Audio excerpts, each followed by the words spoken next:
देखिए जी, question number three में पहला पार्ट देखिए क्या दे रखा है आपको, 2 दे रखा है, फिर इस तरीके से बॉक्स दे रखा है और फिर ये 26 दे रखा है। आपसे पूछ रहा है कि इस बॉक्स में नंबर क्या आना चाहिए। ठीक है जी। अब अगर मैं इसको, और इन्होंने क्वेश्चन में आगे बोल क्या रखा है ये देख लो, इन द फॉलोइंग एपी, ये एपी है, ये ध्यान रखना, इन द फॉलोइंग एपी, मतलब ये एपी तो फॉर्म कर रहे हैं, आप बताओ बीच में नंबर कौन सा आएगा। तो कैसे देखते हैं, देखो मेरी फर्स्ट, ये मेरी फर्स्ट टर्म है, ये मेरी क्या है फर्स्ट टर्म, ये मेरा को, ये मेरी सेकेंड टर्म है, ये मेरी थर्ड टर्म। तो फर्स्ट टर्म की वैल्यू मतलब ए और A1 कह सकते हैं, इसकी वैल्यू तो दे रखी है 2, इसकी वैल्यू कितनी दे रखी है 2। और जो थर्ड टर्म है, थर्ड टर्म की वैल्यू कितनी दे रखी है 26, है ना। अब आपने क्या करना है, और हमें सेकेंड टर्म निकालनी है। अगर सेकेंड टर्म निकालनी है तो कैसे निकालेंगे ये सीखते हैं अभी। इन सारे क्वेश्चन को कराने से पहले, मतलब इस क्वेश्चन का सॉल्यूशन कराने से पहले एक चीज सिखा देता हूं जो कि आपको हमेशा पता होनी चाहिए। वो देखो, ए एन का जो ये फॉर्मूला होता है A plus N minus one into D, इसको जरा ध्यान से ऑब्जर्व करना। अगर मैं यहाँ पे एन की वैल्यू 10 पुट करूं तो टेंथ टर्म क्या होगी, ए प्लस 10 - 1 90, है ना। अगर मैं यहाँ पे ए की वैल्यू 15 पुट करूं तो ए प्लस 15 - 1 14, 14D आ गया। अगर मैं ए की वैल्यू 80 पुट करूं तो ए प्लस 79D, ये समझ पा रहे हो। अगर मैं कहूं ए 100 कितना होगा, कितना होगा ए प्लस 99D, ये समझ में आता है, एकदम ठीक बात है। ठीक है, तो अब देखो, इस बात से कभी भी तुम्हें किसी टर्म की वैल्यू दे रखी है, जैसे थर्ड टर्म की वैल्यू दे रखी है, थर्ड टर्म का मतलब तुम्हारे को किसकी वैल्यू गिवन है, ए प्लस 2D की वैल्यू गिवन है, इसकी वैल्यू गिवन है। थर्ड टर्म किसके बराबर होता है, ए प्लस 2D के बराबर। कैसे, nth टर्म वाले फॉर्मूले से, nth टर्म वाले फॉर्मूले से A3 की वैल्यू A प्लस 2D होती है ना। अगर मैं कहूँ जी ए फिफ्थ की वैल्यू दे रखी होती है, मतलब A प्लस 4D की वैल्यू गिवन। तो मैं काफी जगह पे ये कॉन्सेप्ट यूज करने वाला हूँ, तो इसको ध्यान में समझ में आ गई। अगर टेंथ टर्म की वैल्यू गिवन है, it means A plus 9D की वैल्यू गिवन है। मैं कहूँ ए 100 की वैल्यू गिवन है तो ए प्लस 99D की वैल्यू गिवन है। समझ में आ गया। तो अब ए प्लस 2D की वैल्यू आ गई। अब फर्स्ट टर्म तो तुम्हें 2 दे ही रखी थी, तो यहाँ पे 2 पुट कर दो, 2 इन 26, और ये प्लस 2 को वहां पे भेजो, 2D कितना आ जाएगा, प्लस 2 वहां पे जाके माइनस का तो 24 आ जाएगा, और D की वैल्यू कितनी आ जाएगी 24/2, D की वैल्यू कितनी आ जाएगी 12, डी की वैल्यू कितनी आ गई 12। अब तुम्हें सेकंड टर्म निकालनी थी। सेकंड टर्म इस फॉर्मूले के अकॉर्डिंग देखो कितनी बनेगी, ए प्लस 1D, तो यहाँ पे ए प्लस 1D लिख लूंगा। ए की वैल्यू आपके पास 2 है और डी की वैल्यू आपके पास 12 है। आंसर आ जाएगा 14। आंसर कितना आ जाएगा 14। क्या मेरी बात समझ में आ चुकी है आपको, दोबारा बताऊं। देखो, हमारी जो ये पहली टर्म की, उसको A1 या ए बोलते हैं, सेकंड टर्म हमें निकालनी थी, थर्ड टर्म हमारे को 26 दे रखी थी। अब मैंने आपको ये समझाया, फर्स्ट टर्म की वैल्यू तो आपको दे रखी है 2, सेकंड थर्ड टर्म के लिए दे रखी है 26, और थर्ड टर्म को मैं a प्लस 2D लिख सकता हूँ। कैसे लिख सकता हूँ, समझ में आ गया। थर्ड टर्म को a प्लस 2D कैसे लिख सकता हूँ, समझ में आ गया कि नहीं आ गया। तो a प्लस 2D 26, यहाँ से a की वैल्यू पुट करी और वहां से d की वैल्यू निकाल दी। a की वैल्यू 2 पुट करके प्लस 2 को वहां पे ये प्लस 2 वहां पे जाके कितना जगह 24, और ये 2 जो मल्टीप्लाई में था वो डिवाइड में चला गया, 12 आ गया, ए भी आ गया डी भी आ गया। अब कोई भी टर्म तुम्हें निकालनी हो, मैं कहूँ तो तुम्हारे को ए और डी ही चाहिए होता है, तो सेकंड टर्म निकालनी थी आपको। सेकंड टर्म के फॉर्मूले के अकॉर्डिंग क्या होगी, ए प्लस 1D, ए की वैल्यू भी पता थी, डी की वैल्यू भी पता थी, दोनों की वैल्यू पुट करी, आंसर आ गया। एक मेरी आ गया समझ में। एक सिंपल सी बात होती है, जैसे टेंथ टर्म होती है, टेंथ टर्म क्या होगी, ए प्लस 9d, अगर तुम्हें ए और डी की वैल्यू पता हो तो तुम निकाल सकते हो ना। मैं कहूँ जी 50th टर्म निकालो, इट मीन्स आपको चाहिए क्या, ए और डी चाहिए बस। अगर कोई भी टर्म अगर आपको निकालनी है तो आपको क्या चाहिए, ए और डी, तो आपका टारगेट होना चाहिए ए और डी निकालना। क्लियर है। अगले क्वेश्चन, अगले फिलिंग द ब्लैंक्स में एक बारी और चलते हैं जिससे कि आपका और कॉन्सेप्ट क्लियर हो। सेकंड क्वेश्चन का सेकंड पार्ट देखिए, ये इसमें ये बॉक्स दे दिया पहले, फिर 13 दे दिया, फिर ये बॉक्स दे दिया, फिर ये 3 दे दिया। ठीक है जी। अब इसमें आपको क्या बोल रहा है, जो ये बॉक्सेस है इसमें बताने हैं। अब ध्यान से फिर से देखो, किस किस की वैल्यू गिवन है पहले वो देखा करो। आपको सेकेंड टर्म की वैल्यू गिवन है और फोर्थ टर्म की वैल्यू गिवन है। सेकेंड टर्म की वैल्यू कितनी है 13, फोर्थ टर्म की वैल्यू कितनी है 3, है ना। अब सेकेंड टर्म का मतलब फॉर्मूले के अकॉर्डिंग कितना होगा, a प्लस 1d, और फोर्थ टर्म क्या होगा a प्लस 3d। ये आपको दे दी इक्वेशन 1, इक्वेशन 2। अब इनको हम आपस में सोल्व कर सकते हैं। तो आपको एलिमिनेशन मेथड आता है। अगर किसी बच्चे को एलिमिनेशन मेथड नहीं भी आता, थर्ड चैप्टर नहीं भी पढ़ रखा, तो एक आसान मेथड होता है जिसको हम कहते हैं सब्स्टिट्यूशन मेथड।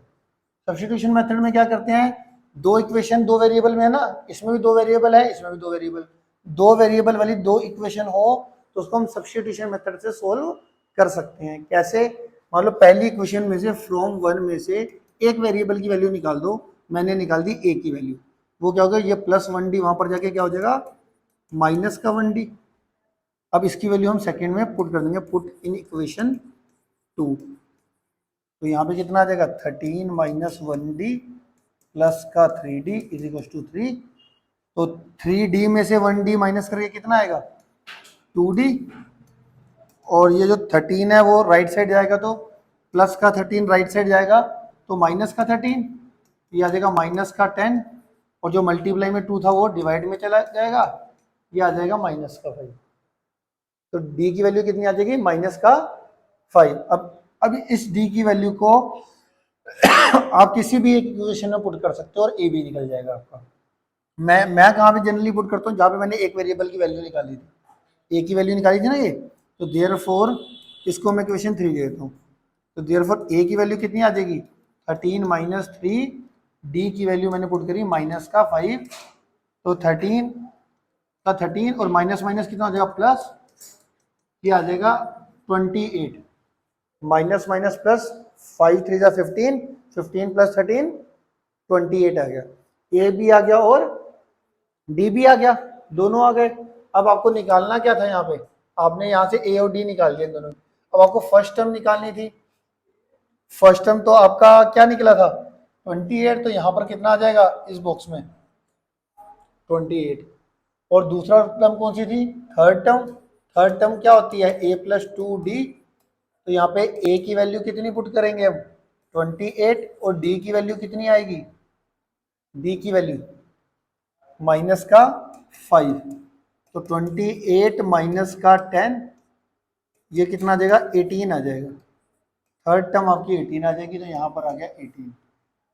तो आपका एक ये आंसर हो गया, और आपकी एक a की वैल्यू जो निकाली थी आपने 28, वो आपका आंसर आ गया। सही है दोस्तों। किसी बच्चे को कोई बात नहीं समझ में आई तो पूछ सकता है। तो ए की फर्स्ट टर्म निकालनी थी और थर्ड टर्म यही तो निकालनी थी। क्लियर है, आगे बढ़े, एक और करा दूं, ये क्लियर हो गया कॉन्सेप्ट, एक और कराऊं, एक और में अब मैं आपको थोड़ा सा करता हूँ, फिफ्थ पार्ट कराता हूँ। थर्ड क्वेश्चन का फिफ्थ पार्ट देखिए। थर्ड क्वेश्चन के फिफ्थ पार्ट में क्या है, आपके पास ये बॉक्स दे दिया, और ये 38, फिर ये बॉक्स, फिर ये बॉक्स, और फिर ये बॉक्स, और ये फिर माइनस का 22। थर्ड क्वेश्चन का फिफ्थ पार्ट, ठीक है जी। तो इसमें देखो क्या होगा, ठीक है। अब इसके अंदर देखो दो टर्म की वैल्यू तो आपको हमेशा ही गिवन होगी इसके अंदर। अब ये देखो first term second term, second term की वैल्यू कितनी है 38, first second third fourth fifth sixth 6 term की वैल्यू है माइनस का 22। मेरी बात समझ में आ गई? क्लियर है? अब मुझे निकालनी है फर्स्ट, निकालनी है थर्ड, फोर्थ, फिफ्थ निकालनी है। वो तो बात की बात है, पहले जो गिवन होती है ना, जो दो गिवन टर्म होती है, उससे मुझे क्या निकालना होता है, ए और डी। ए और डी निकल गया, मतलब सारा काम हो गया मेरा। तो A2 फॉर्मूले के अकॉर्डिंग क्या होती है, A plus 1D which is equal to 38, और 6 टर्म कितना होगा, A plus 5D which is equal to minus का 22। यहाँ से ए की वैल्यू पुट करेंगे तो कितना देगा, 1D, वहां पर जाके क्या हो जाएगा, माइनस का 1D, 38 माइनस 1D। ठीक है, इस 38 माइनस 1D को आप कहाँ पे पुट कर दोगे, ये इक्वेशन 1 दे दो, ये इक्वेशन 2 दे दो। यहाँ से ए की वैल्यू 38 माइनस 1D निकाली, इसको पुट कर दो, पुट इन इक्वेशन 2। तो यहाँ पे ए की वैल्यू जो 38, यहाँ से ए की वैल्यू निकाली ना, सब्स्टिट्यूशन मेथड से सोल्व कर रहा हूँ मैं इन दोनों को भी। तो ए की वैल्यू यहाँ से निकाल कर दूसरे में पुट कर देते हैं, तो आ जाएगा 38 माइनस का 1D, ए की वैल्यू पुट कर दी 38 माइनस 1D, और ये आ जाएगा प्लस का 5D is equal to minus का 22। अब 5D minus 1D 4D, plus minus minus sign बड़े वाले का, इस 38 को वहाँ पे भेज दो, माइनस का 22 और माइनस का 38 हो जाएगा। तो कितना आ जाएगा, माइनस का 60, और जो मल्टीप्लाई वाला 4 है वो डिवाइड में चले जाएगा। ये कितना आ जाएगा, माइनस का 15। डी की वैल्यू कितनी आ जाएगी, माइनस का 15। इस डी की वैल्यू 15 को कहाँ पे पुट करना है, जो आपने इन एक इक्वेशन में से एक वेरिएबल की वैल्यू निकाली थी, इक्वेशन 3 में। तो हम क्या कर देंगे, पुट इन इक्वेशन 3, और यहाँ से हम ए की वैल्यू 38 माइनस, और ये डी की वैल्यू माइनस 15 है, तो माइनस 15 ब्रैकेट में पुट कर लेंगे, 38 माइनस माइनस प्लस। ठीक है, तो कितना आ गया हमारे पास, ये 53। ए की वैल्यू कितनी आ गई, 53। क्लियर है? अब ए की वैल्यू भी आ गई और डी की वैल्यू, दोनों की वैल्यू आ गई। अब देखते हैं निकालना क्या था, निकालने वाली टर्म कौन सी है। एक तो फर्स्ट टर्म है, फर्स्ट टर्म तो हमारी ए की वैल्यू क्या निकली है, 53। तो पहली टर्म कौन सी हो जाएगी, 53 हो जाएगी। और इसके बाद कौन सी निकालनी है, मुझे निकालनी है फर्स्ट, सेकंड, थर्ड निकालनी है, फोर्थ निकालनी है, फिफ्थ निकालनी है। तो ये कितना हो जाएगा, ए प्लस 2D, ए की वैल्यू 53 और डी की वैल्यू कितनी है, माइनस का 15।